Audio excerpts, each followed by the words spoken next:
Nalunod habang naliligo sa ilog ang 13 anyos na binatilyo sa Dagupan City.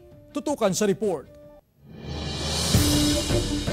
Nalunod ang 13 anyos na si Rocky De Vera habang naliligo sa ilog sa bahagi ng Barangay Pugo Chico, Dagupan City. Nagkayayaan daw ang biktima at kanyang mga kaibigan na maligo sa ilog. Ang alam ko po, naglalaro, nagko-computer. Nagsisigawan yung mga tao.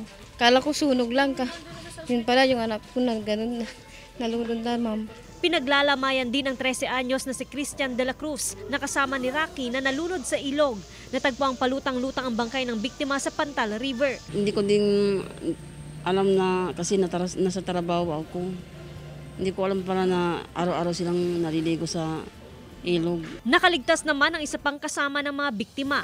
Ayon sa PNP, malakas ang agos ng tubig sa ilog nang mangyari ang insidente. At time, ma'am, kasi malakas talaga yung agos ng tubig doon. Yung sinubukan nga ng ating isang kasama, yung rescuer doon kung gaano kalakas yung current ng tubig. At yung sa ibabaw niya medyo mahina, pero sa ilalim talagang malakas yung current ng tubig doon sa ilalim. Nagpaalala otoridad, lalong-lalo na sa mga magulang, na gabayan ang kanilang mga anak para maiwasan ang kahalintulad na insidente. Kasama si Henry Duminsil, Joan Punsoy, One North Central Luzon.